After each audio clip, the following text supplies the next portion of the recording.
Hello, good evening. Welcome to our fourth quarterly community safety meeting, formerly the crime prevention meeting. Happy to have everyone here tuning in on our Zoom webinar format. And before we begin, there's only just the guests in our presentation room tonight, but feel free to stand up at home as we say the Pledge of Allegiance. I pledge allegiance to the flag of the United States of America and to the republic for which it stands, one nation, under God, indivisible, with liberty and justice for all. We have a lot of topics to discuss, some great guest presenters as well as in-department presenters, and we will start off with a word from our police chief, James O'Shea.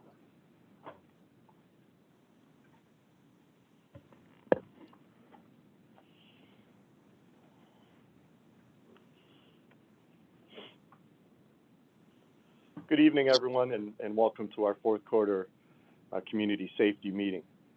I'd like to just take a couple moments to mention a few things so we can get the meeting going in a timely manner here.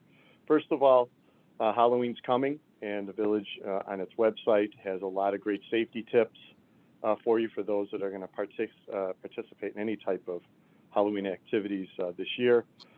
Also, as you see the uptick of COVID throughout the state of Illinois and throughout the country, as we all, even in this small confined room, are only taking our masks off when we speak at a podium and we're social distance inside, it's important to, if you're not wearing a mask, it doesn't work. So I think, as they say, it only works if you wear it. Also, I'd just like to talk a little bit about one thing, and you'll see this later on but if you can see on my shirt, we are wearing this month our pink stars and pink patches in commemoration and support of Breast Cancer Awareness Month. Tonight, I'd just like to go over our agenda, and we got a lot of great speakers. First, we're going to hear from Linda Conway, who's going to speak on iSearch. Mario Farrow, who's going to speak on River Forest Citizen Corps. We have our Community Service Officer, Michael Raymond, here this evening, that's going to talk about parking enforcement and animal control. And we have Crime Prevention Officer Ben Ransom, who we all know very well. And he's going to speak tonight about the River Forest Police Department and Township Services. He's going to talk about Suicide Prevention Week, Halloween safety, holiday crime prevention. We also have Detective Sergeant Justin Labriola with us tonight, and he's going to speak about some of the recent crime trends within the village.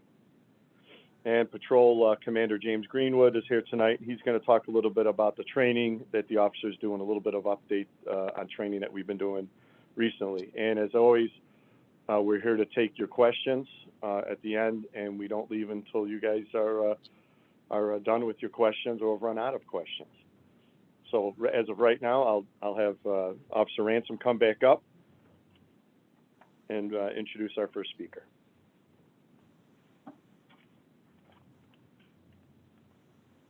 Thank you, Chief. Our first speaker tonight, I'm back.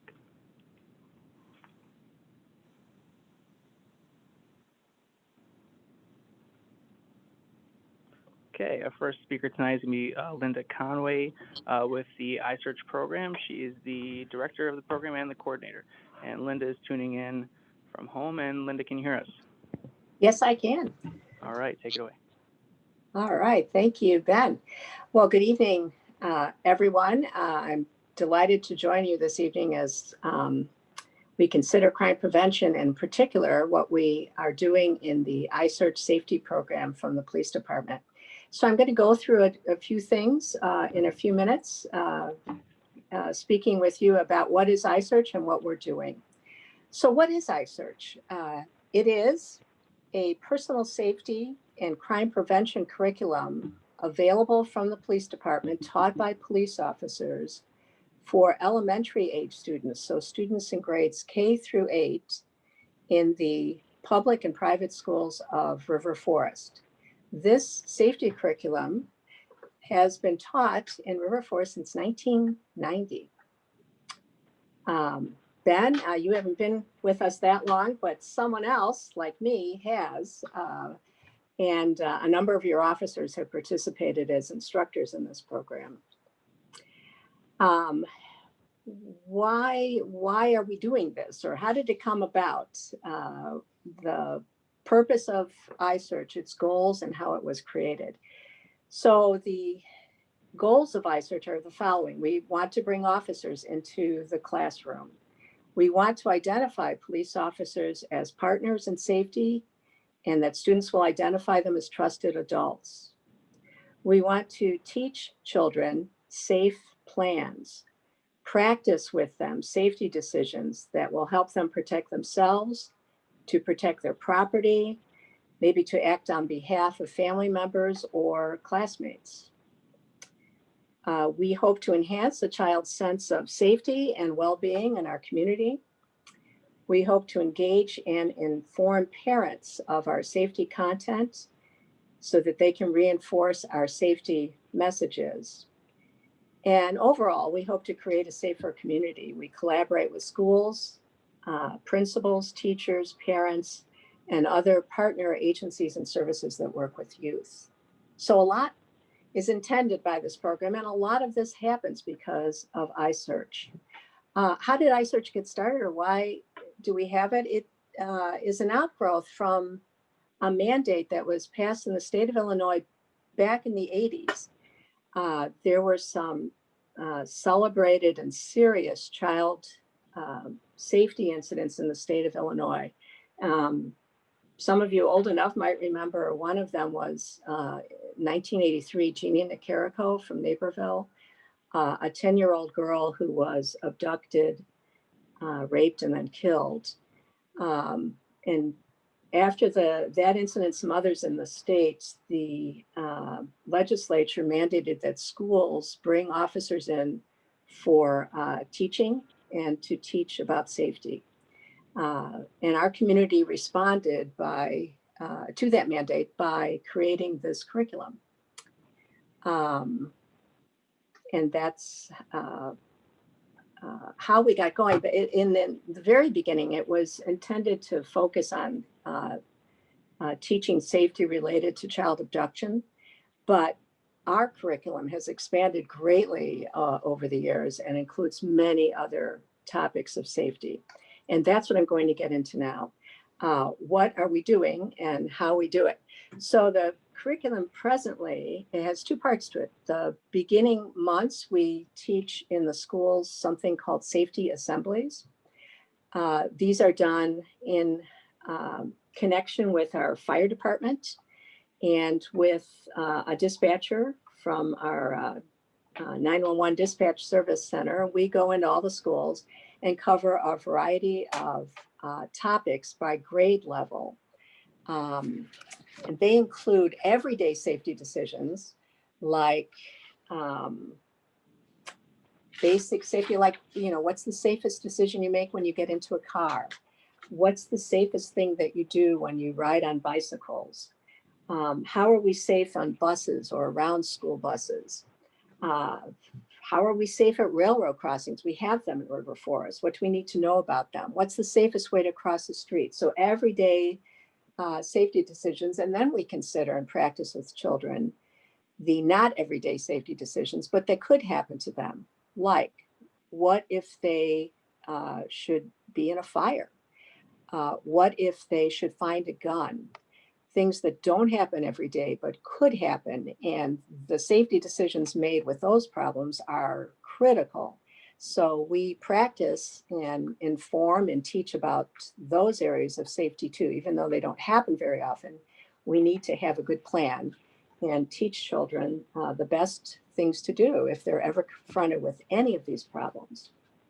So we start off the school year with safety assemblies. Those are larger group meetings where we meet with all the students of a certain grade. So kindergarten, first, second, third, fourth grade, and offer those programs. Then we move into grade level classroom presentations. These are smaller settings. So this would be Officer Ben, our school resource officer, and I. And also teaching with us is another instructor, Kim Wojak. So we then go into schools by grade level, and we have a number of topics that we cover related to grade level. And those could be such as what's an emergency, how to get help in emergencies, safety around other people, safety with strangers, safety when you're lost, safety if you're home alone, safety in conflicts and arguments, disputes, safety plans or habits that are safest when you're online, problems that can happen with social media and what to do about it, ways to protect property, like their bikes, backpacks, iPads, phones, and with older students, so depending on grade level, so like with older students, we'll get into protection of self and property, but we'll also consider drug choices and consequences. But with kindergarten, we're talking about who's a community helper, explaining the police uniform, what to do when lost, how to be safe around other people, those kinds of things. So we all of our content is appropriate to grade level. So those are the things that we're doing. Who do we present to? Again, all the public and private schools in River Forest are offered this curriculum, and it is a plan for students K through 8. Why does this program work? Ben sent that along to me as something to talk to you about. And I think the program works because it is so embedded in this community, and we're so responsive to what are the needs here. So we're in touch with our principals and our students and teachers. And we designed the array of safety topics that we cover. So it's much broader than when ISearch was first started in 1990. And it works because we're all on the same page about what's important to be teaching our children and how to teach, the way that we teach. A lot of the time we spend in the assemblies and in the classroom, it's very interactive. We're not just talking to the students, we're having them join us and act safety problems out and rehearse and practice and do again. Safe ways to respond to approaches of other people towards us, situations that might develop if you're home alone, problems that could happen between you and another person if you're having an argument or fight. And we act all these things out so that students get a chance to see it, we demonstrate it, we do it again, and it's a good learning. Another thing to consider about why it works is we get evaluations from teachers and principals, but we also hear from students. And I'd like to share with you some of the things that we've heard from the 8th grade students. Always write us back at the end of the year. So in response to what's good about this program, some of the best things about iSearch, it's really important topics. It's things that kids may not want to talk about, but we should. It helps prepare us. It's interactive. We get a chance to participate. We get a chance to ask questions. One of the best things one student wrote is it happens during science, so we don't have to attend science class. Well, in response to other things that they want to pass along to us, here's a few comments from a few students. I think that the iSearch program is really helpful. It's very interesting. This program should be everywhere. Thanks. Thank you for coming. Please come again. It's very helpful. It's helpful for students to learn from other people other than parents and their friends. So those are the things that we're doing and why we're doing it. And this year, what we're trying to do. So now with the remote learning and some schools going back in session and how to fit into what's occurring during the pandemic, during COVID. We've been contacted by our principals. Everybody wants us to come back, but how to come back. So we're waiting on what will be the best approach, but it looks like the safest thing to do right now. We're now putting our safety assembly lessons and topics into video format. And then we can offer that. A few of the teachers and a couple of principals suggested doing that for now. We can offer that to teachers to show at their convenience and cover the initial safety topics that we offer each year. And then we'll see what happens after winter break, what school plans are made for school and how to conduct it. And then we'll go from there for the next part of the school year. So those are the comments and topics I've prepared to talk about. Is there a way for questions or anything else that I should address? Ben, let me know and we can throw that in as well. Okay, so no questions have come in so far. If they do come in at the end, Linda, if you're still around, you can help answer them. Otherwise, I can field the questions. So all right. As of right now, there's no questions. Thank you, Linda. Thank you for your time and for your presentation. It was really nice to hear the personal notes from our eighth graders. And I can say personally from teaching the class, it's one of my favorite parts of my job and really my career is getting into the schools, having the face time with the children. But it's a lot more than that. It's really providing, as Linda discussed, safety skills and really life skills for, down the line dealing with confrontation and all kinds of other aspects of life that you should be prepared for. And as the kids go through each grade, we kind of level up the curriculum to address what we have learned they're dealing with at that age. For instance, fourth graders might need to know about safety returning home from school by themselves and if they have a key to their own house and they're returning home, whereas the kindergartner is probably not going to have that type of skill necessary at that time. So we try to really adjust it to the age group, and it's really been beneficial. And as Linda's shown, we've gotten a lot of good feedback. So thank you for that. Our next guest speaker is going to be Mario Farrow with the River Forest Citizen Corps. Thank you, Mario. Hey, everyone. Okay, yeah, so my name is Mario Farrow. I'm going to be talking about River Forest Citizen Corps, but I'm also going to close with a quick discussion about FEMA in Our Neighborhood program. Okay, so, all right, so what is the Citizen Corps? The River Forest Citizen Corps, or RFCC, is a volunteer organization that works to strengthen the collaboration between the village's government and its citizens to make everyone safer, stronger, and better prepared for emergencies. Some of the things we do within our mission set is public safety, public health, disaster response, but most importantly, community service, and I'll dig into that in a couple slides here. So who is the Citizen Corps? Really, it's anyone. Emergency response isn't just focused on people who are trained in this. We're just looking for people who want to give back to their community. Anyone could join with any kind of background or skill set. We have a lot of retirees, students, but we also have some former and current medical or emergency management personnel. So if any of this that I go through, it looks like something you may be interested, feel free to reach out and we'll find a place for you.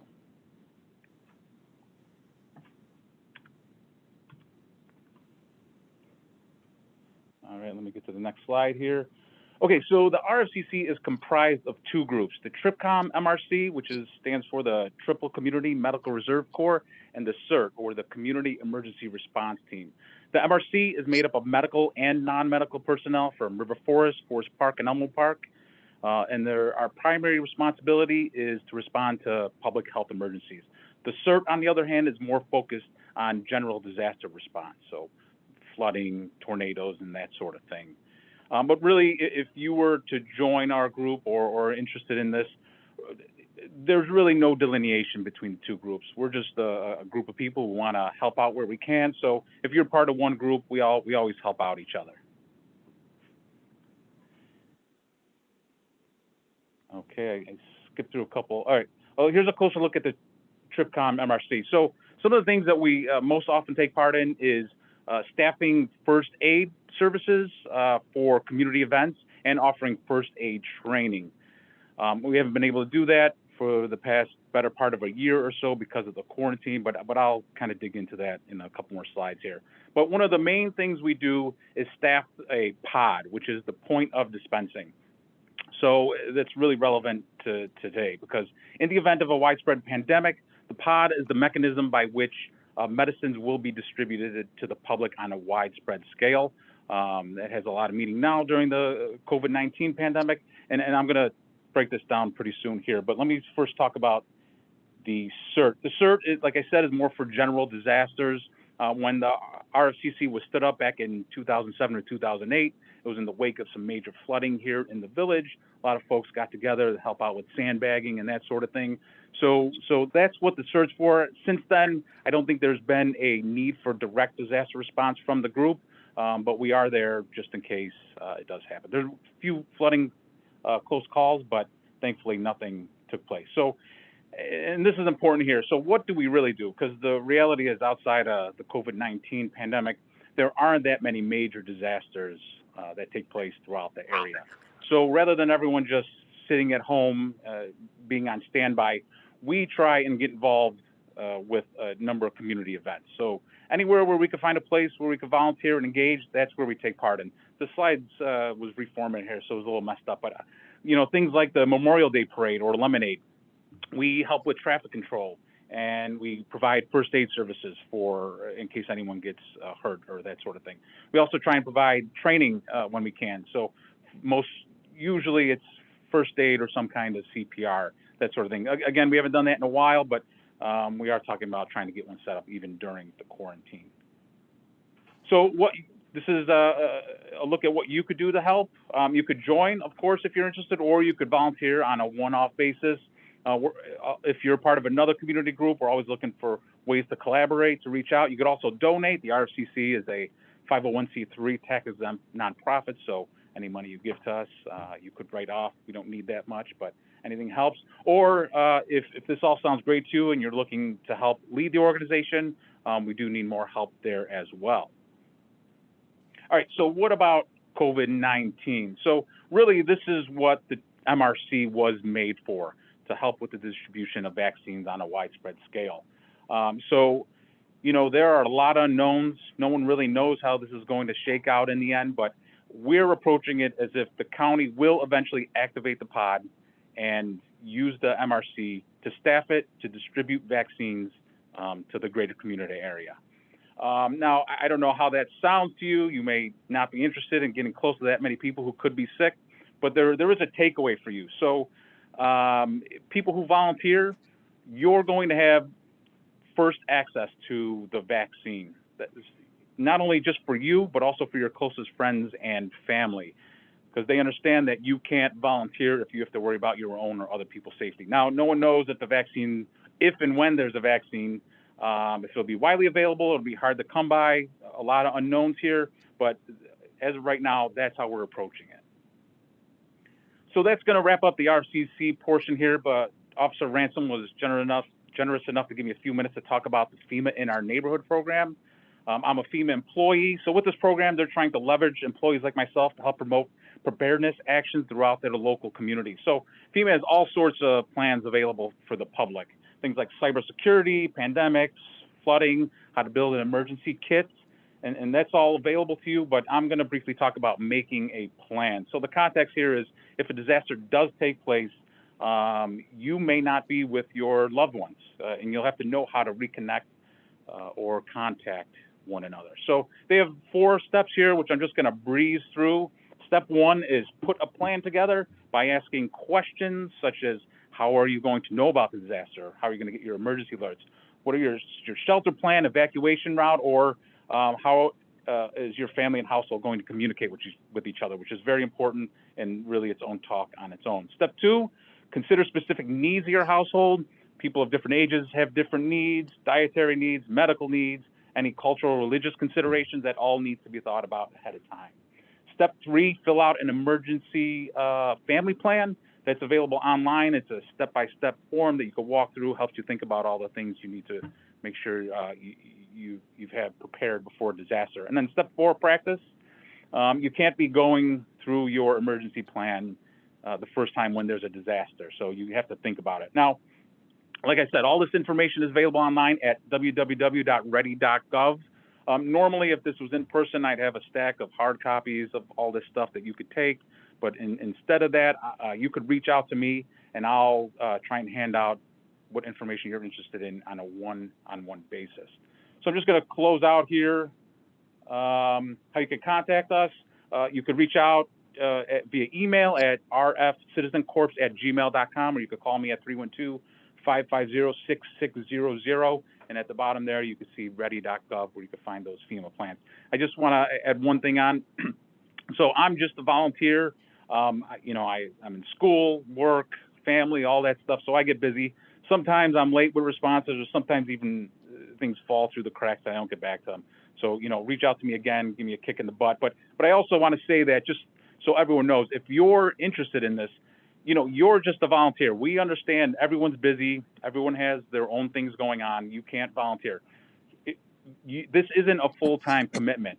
We have volunteers who just help out once a year, maybe once every other year. And to be honest, that's a huge help. We've had events where I was the only one there, so having one other body would have made a big difference. So if you reach out to us and say, hey, I am interested in this, we'll just put you on our mailing list.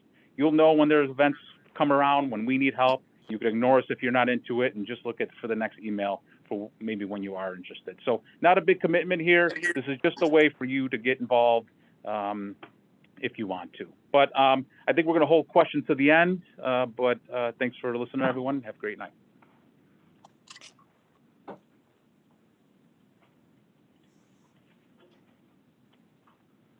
Okay, thank you so much, Mario. So that's the end of our external guest speakers. Whenever you tune into these quarterly meetings, we always start with outside guest speakers, try to usually bring someone from the community. There's so much going on in the River Forest Oak Park community area, so many coalitions that we're part of, so many good things that we have to talk about and have to bring people in to present on. So that's great. Our next presentation is internal with our Community Service Officer, Michael Raymond, about parking enforcement and animal control.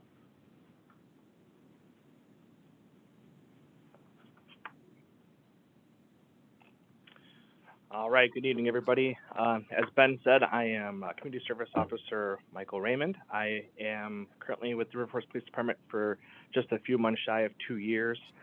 Many of you, or some of you, might have had interactions with me in the past via car seat inspections, needing fingerprints taken for licensing aspects. Again, if you've met with me, great. If not, I do provide those services to the community. We do those free of charge for our residents and people who obviously are expecting kids or getting new car seats, or just simply want to have their current one checked out. This evening I'll be going over with you some parking enforcement in regards to commonly asked questions, updates, and wildlife as we head into the winter months, what to expect, and how to handle any type of sightings or encounters in that nature. So first, I'd like to touch on the school zone. Seems to be a commonly asked question that I field more commonly. The universities of Dominican and Concordia do reside in town, and they do have restrictions around the campuses in regards to timed parking, or most notably the resident-only parking. College students here, both at Dominican and Concordia, are not considered residents, as they do attend school. So if you are a student joining us tonight, there are the restrictions do apply to you. That's why we highly advise that if you could park on campus, that would be great. However, there is parking available obviously on the school premises or around the school on public streets that are simply timed, and some of them that are not.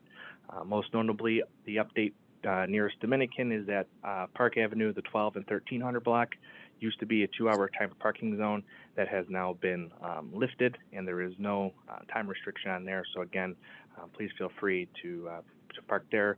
I've noticed there is light parking there as to maybe confusion about whether the ordinance still stands, but this is the update that it does not. Getting into District 90 parking with Willard, Lincoln, and Roosevelt schools. Schools did start going back today for the younger grades, I believe kindergarten. So we are enforcing parking as needed.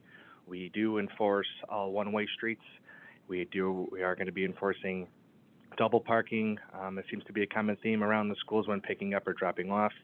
We highly discourage double parking or starting two lines, as it can create a traffic jam if there's any type of emergency vehicles that need to get by, such as police vehicles, fire trucks, and ambulance. It makes it very hard to do so, and sometimes even not allowing them to at all. Again, so going forward, starting today and into next week, please be aware that there will be more pedestrian traffic around the schools. So parking, driving, we just want everybody to be safe as D90 starts to transition into an in-person role.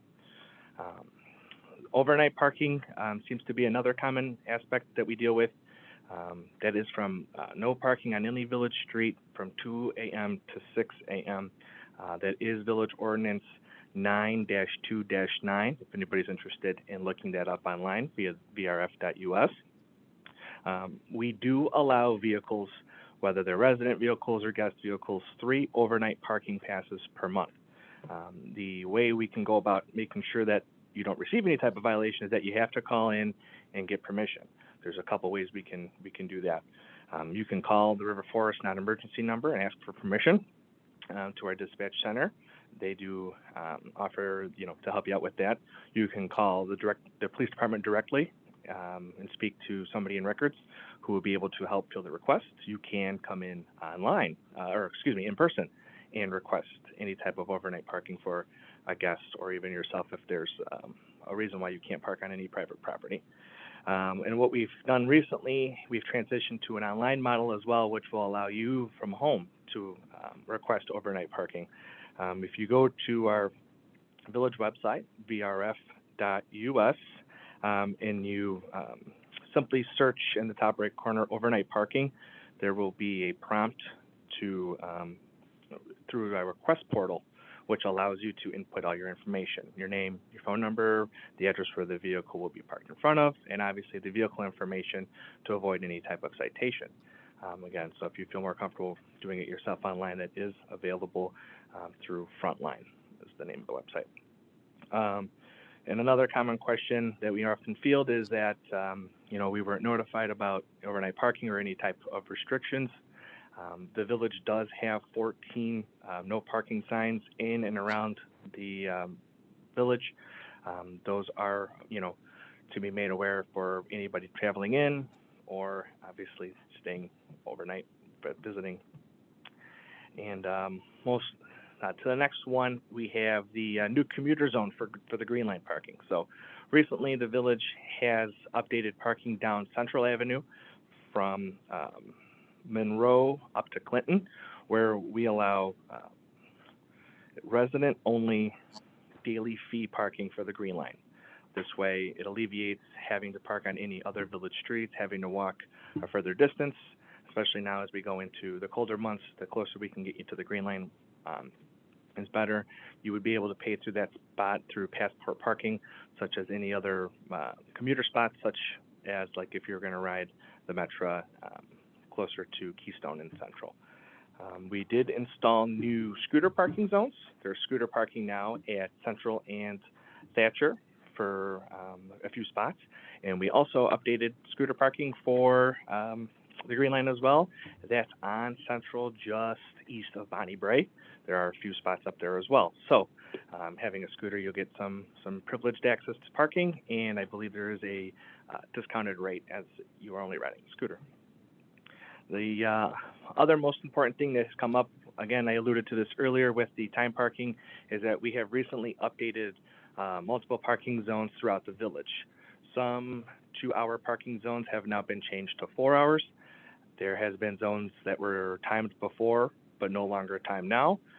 We've added resident parking only restrictions to certain blocks, just to help with the amount of parking we're seeing. What's really great via the website, vrf.us again, there is an interactive parking map that you can actually see all parking restrictions, whether it's time, resident only, permit, whatever restriction that might apply. You can access to the village website if you search in there parking. There is a link here as well. It's interactive. You can zoom in on certain blocks and see if you have any questions about it. Before having to guess, you can go right online and check yourself. Otherwise, you could always call us. I'd be more than happy to talk to anybody and set up any type of parking questions and try to help alleviate any problems that might arise. So the other fun part that I get to do is I am in charge of animal control, which is a main part of my job. I'm excited to get involved, and I've attended classes with the Cook County Animal Control and Rabies. I'm certified as a wildlife nuisance control permit holder, and I've been to multiple trainings about classes as far as what to do in sightings and encounters with wildlife. Again, I'd like to touch on one of the more common questions we get, which pertains to coyotes and foxes. As winter nears, coyotes become less nocturnal in their search for food. So, you're going to see them prevalently or more prevalently throughout the day. They also tend to travel together more in the winter months than they do in the warmer months. So if you see more than one coyote, again, it's nothing to be alarmed about. This is just nature and how they react to colder weather. Red foxes can be active, and it is not unusual to see them during the daytime as well. They often do their hunting at dusk or at dawn. But again, seeing them at daytime, that's not unusual. They remain active all year round. Foxes do not hibernate. So again, no concern. Again, if you see them, it's just again, nature taking course while we transition to colder months. As far as the relocation, capture, or otherwise euthanization of animals, when it pertains to coyotes or foxes, the police department does not have permission to do any of those services based on coyotes and foxes being fur-bearing animals. To capture, relocate, or otherwise euthanize a fur-bearing animal, you do have to have a special license.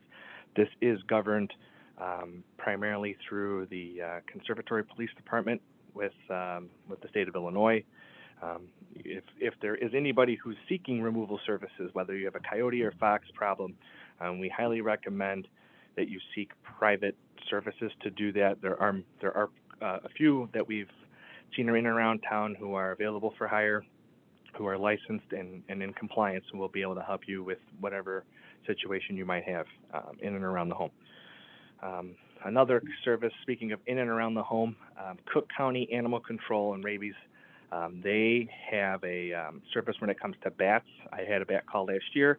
If a bat ever enters the home, please give us a call, as again, Cook County Animal Control will come out, remove the bat from the home free of charge. This is a service they provide in order to make sure that the bat that is removed from the home can be tested for rabies or other diseases, to make sure that they're required to report that appropriately.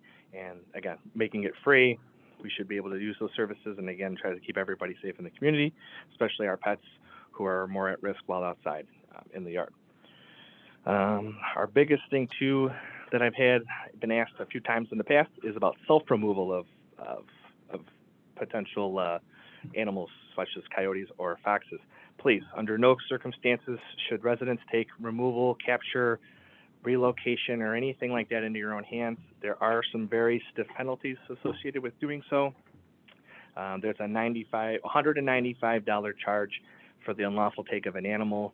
This is information I've gathered through the Conservatory Police Department. Again, that adds up. It's per animal, and if the total amount of fines eclipses the amount of $300, it is punishable under law, and it can be considered a Class 3 felony, which, again, nobody wants. Please use those services that I've alluded to before to help you out. By no means do we want anybody getting in trouble just for, wanting a safer home. The last year, and we had a large distemper problem with some animals in the area, as far as raccoons and skunks primarily. Distemper is a viral disease, affects raccoons, skunks, coyotes. It's an airborne viral disease, spreads amongst the animals, especially those who live in packs. This is commonly confused with rabies, but it is not. Animals with this distemper will currently exhibit symptoms of discharge from the eyes or nose. They'll be lethargic, coughing, labored breathing, muscle twitching, weakness, paralysis, seizures, uncoordinated movements such as running in circles. These animals we will take care of. I've been a part of many of them before. Cook County Animal Control also helps with the removal of these animals, as we can't release them into the wild, because if we re-release them off of property and back into the wild, unfortunately they'll just continue to spread the disease, making it much worse farther down the line. So that seems to be the majority of it as well. As far as wildlife and animal questions go. Common question I also receive as far as possums. Possums are one of the more okay animals, I guess we could say it. As far as if you see them in the yard or around the house, possums have a low body temperature, so they will not carry disease such as distemper or rabies. A possum does self-bathe, much like a cat would, so it's actually more one of the cleaner animals. And bonus, their favorite meal is ticks. So if you have ticks around the house and you got a possum, you will probably alleviate yourself of the extermination of those pests simply by letting him hang out for a few days until he moves along. The last thing I'd like to touch on before I turn it back over is the local ordinance when it comes to domestic animals. I've received multiple complaints lately in regards to residents walking dogs throughout the village without a leash. We do have a leash ordinance. It is Ordinance 8-3-6, dogs running at large, leash requirements. Please, please, please, when you walk your dog throughout the village, have it on a leash.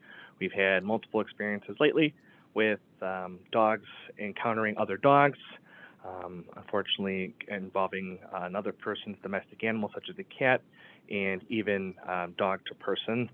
And again, if the dog's on the leash, we can minimize a lot of the encounters based on, dogs biting one another or another animal or a person. We don't want to, again, it's not one of our things that we like to handle just because we like everybody to be safe and in compliance. And the last thing is the loud and disturbing noises, which is the Ordinance 6-7-1, which states you cannot emit any offensive noise or any noise that can be heard with an unaided ear 75 feet or more from the source. This does include animals in the verbiage of the ordinance. So again, if you have a dog who's a little bit more vocal, who's outside in the yard, please be mindful of your neighbors. There is a 15-minute, it has to be persistent for 15 minutes in order for the police to be able to take action on it. But if you could please be considerate of neighbors. If you have a more vocal dog, we would really appreciate that, and I'm sure you'd be, the neighbors would, thank you as well. I will be around to the end again. If there's any questions, I'd be happy to field them. If there's any other questions, you could always reach me through the department. You can just call in and ask for me. I'd be more than happy to help you at any time. And back over to Officer Ransom. Thank you.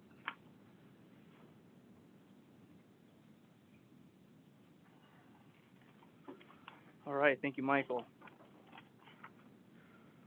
Lots of pertinent stuff. Yes, we've had a lot of dog bite calls in the last week or two specifically, so glad that we touched on that. I'd like to remind everyone, as I do every meeting, of our services that are offered by our department. You can see them here. You can visit our village website to view them. I'll just run over a couple of them. iSearch and Too Good for Drugs are the programs that I teach in the schools as a school resource officer. The Emergency ID Bracelet Program for people with medical or mental health issues. They can wear a bracelet to quickly advise first responders of medical needs. Child Safety and Seat Inspection Program, which Officer Michael runs, Vacation Watch Program, Residential Security Surveys, the Junior Citizens Police Academy, which we were still able to host this summer with some extra COVID guidelines and regulations. So a lot going on, and there's much more specifically with our involvement with the township and the community center and everything around here. So feel free to check that on our website or when these slides are published.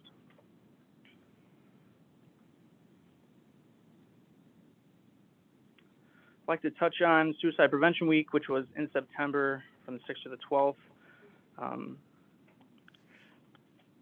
Suicide prevention efforts are really year-round, especially for us first responders. And our officers respond to suicide threats and reports quite often, unfortunately. I myself have responded to 2 in the last 2 weeks. Both of them were legitimate. Both of them required some kind of intervention, and both involved subjects who had attempted suicide in the past. So we take all these cases very seriously because we don't know what they're going to entail. So we have seen firsthand the many lives that depression and suicide have affected in our area and in our response to these calls. So now we'll discuss that further later in the presentation, but many of our officers are trained as crisis intervention officers. They're on the crisis intervention team, and in the training and kind of around the department, we like to say that suicide is a permanent solution to a temporary problem, or a permanent reaction to a temporary problem. So I'd like to take the opportunity, especially in what has been a very hard year for many people, to remind you that if you or someone you know is having suicidal thoughts or ideations, you are not alone. You can call 1-800-273-TALK. You can go to suicidepreventiononline.org, and you can talk to us here at the police station if you're in a crisis. October is Breast Cancer Awareness Month. As the chief mentioned, we do have patches. We have pink patches, pink police stars. And like many of you watching, I'm sure our officers have seen loved ones diagnosed with cancer, particularly breast cancer, and some of our officers wear these patches to help create awareness. Some of us have donated or participated in events or fundraisers, and if you would like to learn more, you can visit www.cancer.org. Donate, get involved.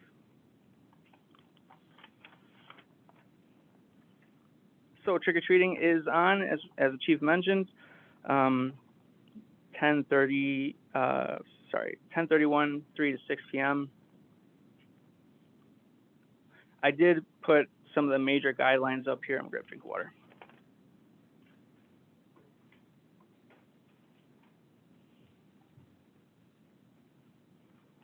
Excuse me. I did have some of the guidelines up here, but you should visit the website before your kids go out. But for those of us who are setting up candy, leave the individually wrapped treats on the table 6 feet from the door if you can. For those trick-or-treating, stay within your family groups, social distance from those who are not. Wear masks still when you can. Carry and use alcohol-based sanitizer frequently. Wash your hands, of course, before consuming anything. We got to take that extra step to not be digging through the candy while we're walking. Make sure we get home. The candy shall be checked by a parent or guardian first anyways. Stick to outdoor areas. Try to avoid apartment complexes and indoor areas that might collect the germs, COVID. Also, if you visit our website, they do have these handy PDFs so you can print out, kind of to streamline the process of whether you want trick-or-treaters coming onto your property, coming up to your door, or moving on. It's a polite, free way to kind of broadcast that to the trick-or-treaters. So green for welcoming, red is no, be safe, and have a happy Halloween.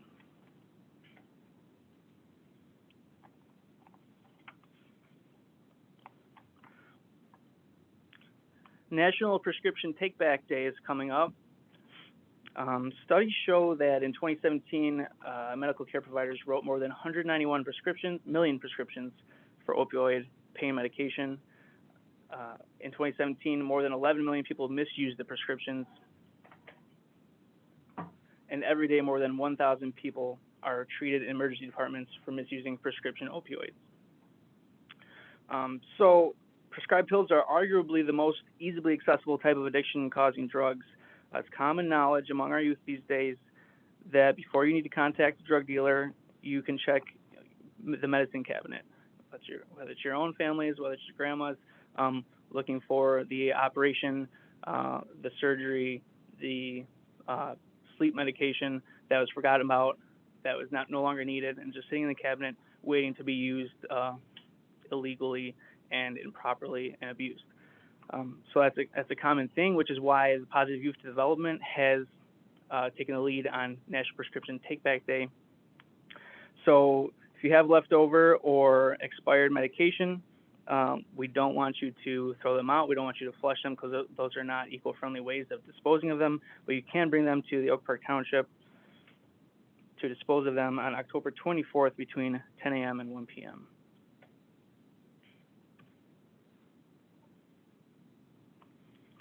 And speaking about opioid overdose, our officers are all trained in Narcan administration, which is naloxone.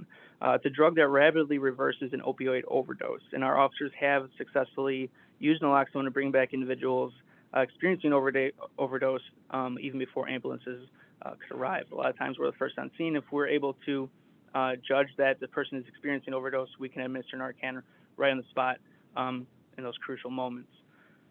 So I'm happy to announce that the Opioid Task Force, which is our department is part of their coalition, the Opioid Task Force, they've created a partnership between Thrive Counseling Center and the Teach Foundation to provide Narcan training to the public. So the training will be free on Zoom. You can see the link and information there will be uploaded with the slides. And it will entail how to identify an overdose, respond, and administer Narcan.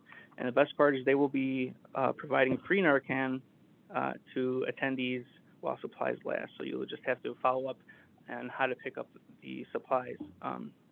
But an excellent way to get some general knowledge out to the public on recognizing an overdose and how to react quickly. That is all the updates I have for you. My information is on these slides. It will also be on the poster that went out for this meeting. And of course, you can call the police station, ask for Officer Ransom with any questions, concerns about these topics or any other organizations that we advertise, or if you have any questions, I can connect you to who you need to speak to. I will now turn it over to Patrol Commander James Greenwood to give us a police training update. Thank you.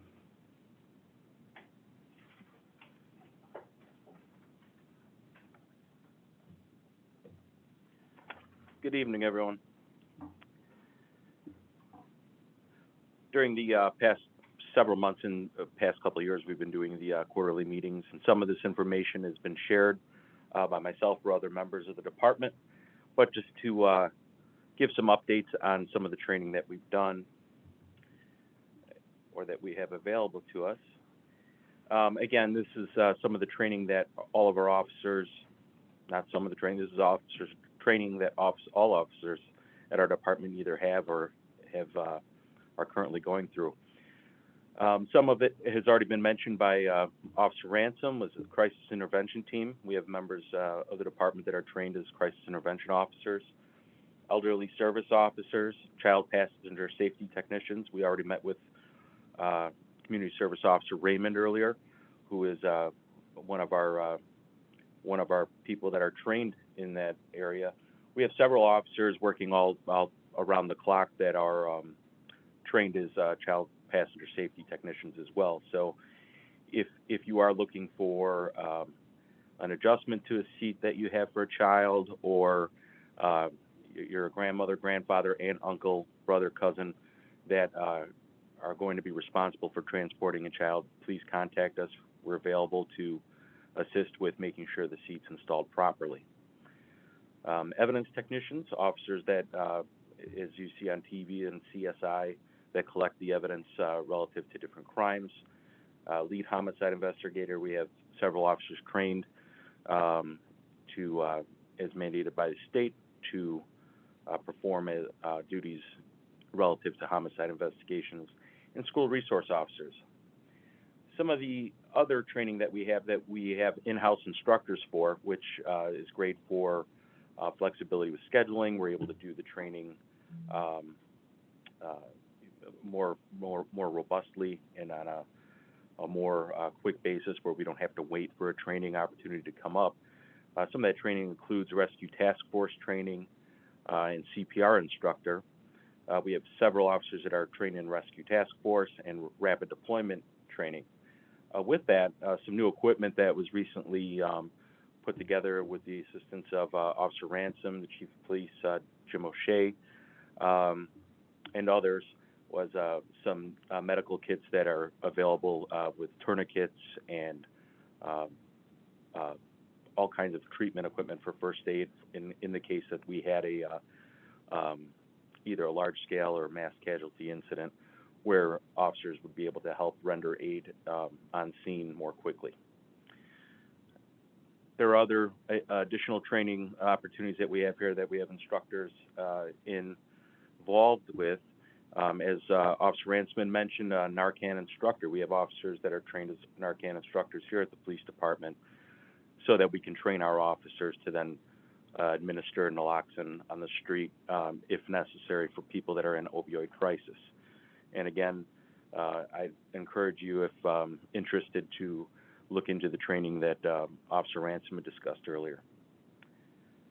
Some annual training that our officers participate in include those listed here: procedural justice, crisis intervention, and the list goes on. This is training that is annual. It's not optional. It is mandated by the state and very important for officers to stay on top of as far as current events, changes in laws, changes in approaches to policing. Some of the most recent training that officers went through was offered through the Department of Justice. Given the times of COVID, we've definitely became more familiar with, just like our kids at home, with e-learning. And with that, the Department of Justice offered training that officers at the department went through, including ethical decision-making, and as well as changing perceptions, a fair and impartial policing approach. Both classes were completed online by all officers at the department. Some other training that recently that department members have gone through include FEMA and IEMA sponsored classes for Incident Command Structure 400 class, which is complex incident response classes. And some of our newer officers have also gone through the Incident Command Structure 100, 200, and 700 level courses just this past month. Academy training, just an update on this. We had 2 officers recently graduate the Chicago Police Department Academy, and 1 officer that is currently attending the Suburban Law Enforcement Academy. Officers are required to complete the academy training before they come back to the department. Each training program is 560 hours of training or more, and that the cost for each class is listed there, and that's the approximate cost for recruit is $3,500 per person, and then equipment and uniform costs go beyond that as well. All officers for the River Forest Police Department are certified by the Illinois Law Enforcement Training and Standards Board, meaning not only did they attend, but they successfully completed all aspects of academy training. Once officers are done with academy training, they come back to the police department, and they're not just sent out on the street on their own. They go through a field training program, which is a minimum of 14 weeks. In that arena, most often in the working world, it'd be on-the-job training, as it would be referred to, or in-service training. Ours is a little combination of both. It's not just sitting and learning behind a classroom setting. They've done that already for 560 hours. When they come to the department, they're given an opportunity to go through several training tasks over the 14 weeks in which they are taught the information. They then are, the recruits then explain and perform the information that they've learned or the task that they've learned to their training officer, and then they're able to, from there, to complete that task, they demonstrate and teach that task either to their training officer or to another member of the department. That way it shows proficiency in that they've actually learned the information. So that's a little recap on where we're at right now with training at the department, and I appreciate your time, and I'll be turning this over to Detective Sergeant Labriola. Thank you.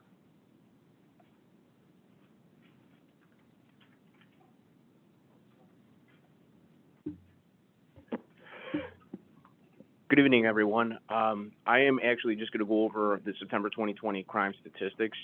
Just wanted to discuss a couple of things that are extremely important in my opinion. Make sure you're locking your cars. Take your keys and hide your belongings. With that being said, people are actually just wandering around town, sometimes at night, sometimes even through our town center at Harlem and Lake. They're peering into cars and they're looking to see what type of valuables are inside the car. If you have a laptop, a purse, a wallet, things that are visible in plain sight, it might give them a better idea of what's inside your car. It might make them inclined to actually enter your car. If your car is empty and all you have is a set of floor mats, some weather type floor mats in the bottom of your car, most likely they're not going to go ahead and enter it. They may just try to jiggle on the door handles and see if there's any loose change or anything that's in there, and that's about it. We just want to make sure that you're not having any of your belongings taken, or your car for that matter, because in the past we have seen people leave their keys in their cars and their cars disappear because someone takes it. We have actually had a significant increase in thefts and burglaries to auto from the past months. Those tend to increase traditionally over the summer, but we actually had a bigger increase this last September due to the fact that all these burglaries that happened, the vehicles were left unsecured. They were unlocked, and for that we made it just a little bit easier for the offenders to enter the car and either take the belongings or take the car in itself.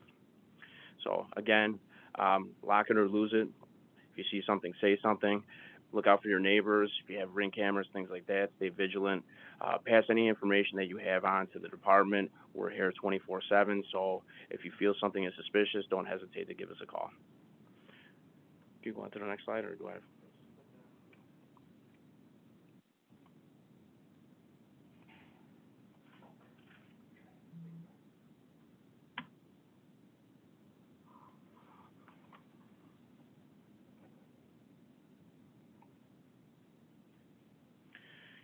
Here's our crime map from September of 2020. Like I discussed, most of these, if not all of them, the vehicles were left unsecured, meaning that the vehicles were left unlocked. We haven't seen an uptick in any vehicles that have been locked. So with that being said, again, lock up your things, please.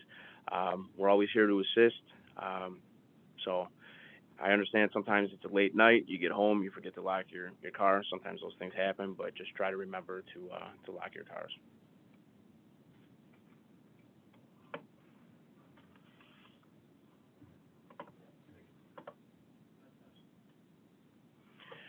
I wanted to discuss also the fatal accident that occurred on Harlem and just south of Lake Street. This was August 9th, 2020.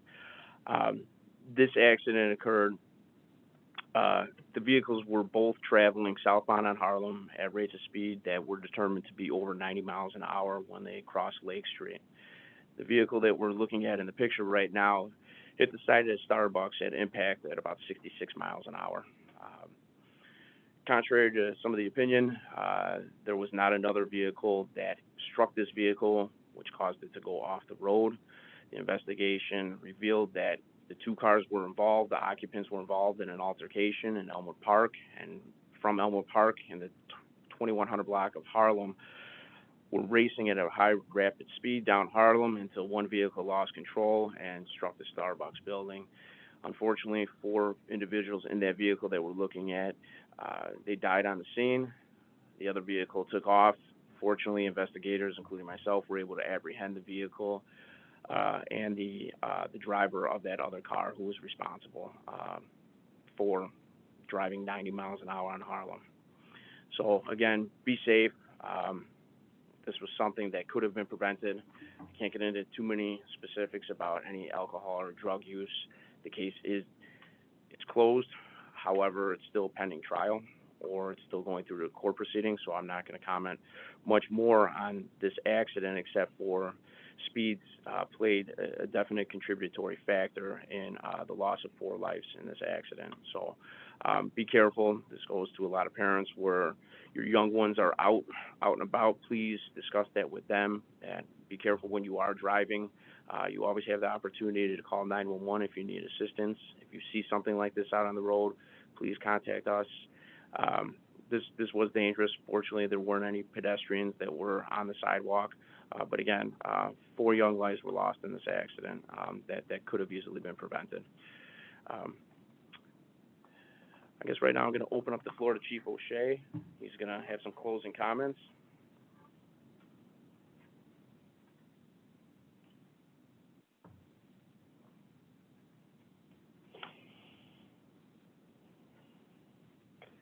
There's still some time tonight to ask your questions or type them in. And just as we're waiting to see if anyone types in any questions, I would like to thank our 2 outside speakers tonight, Linda Conway and Mario Farrow. ISearch has been a staple here at the police department for decades and has been a very important program which we partner with the instructors and also receive a lot of great feedback from parents, some of that you heard about tonight. Also, River Forest Citizen Corps,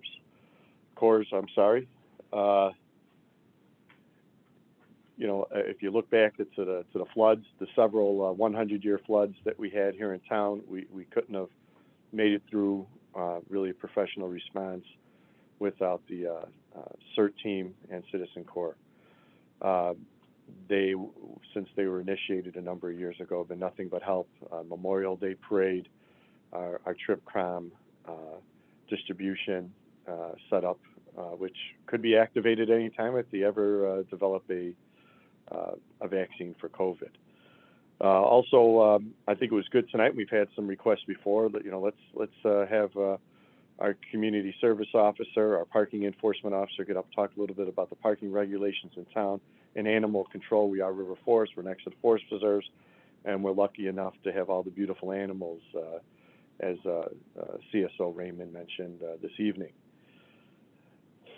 And just to mention about Officer Ben Ransom, he wears many hats. He is our school liaison officer, our SRO, our elderly services officer. He works with our dementia-friendly group, our youth or teen committee that deals with tobacco use and also alcohol use. He's also our senior juvenile officer, and he wears so many hats around here. We couldn't really replace him if we had to. So hopefully he'll stick around a few more years, Officer Ransom. Detective Sergeant Labriola hit it home when he talked about speed kills. Speed does kill. Tonight, referenced that accident and the loss of tragic loss of 4 lives. And we would just ask, as we're going into this holiday season, if please slow down, please stay off your phones, and just really let's make it into 2021 safely. And I think one of the questions that usually comes up, and it's come up during our police forums, our racial and social justice forums, is about training. And tonight, once again, Commander Greenwood kind of walked us through some of the training, some of the mandated training, what we've done lately, and the ongoing training. Any questions that have come in from the audience? Okay. All right, we have no questions, so I think at this time we will end the meeting. And just as I mentioned earlier, you know, you need to wear your mask. It only works if you wear it. Have a good evening, everyone, and we'll see you at the first quarter meeting next year.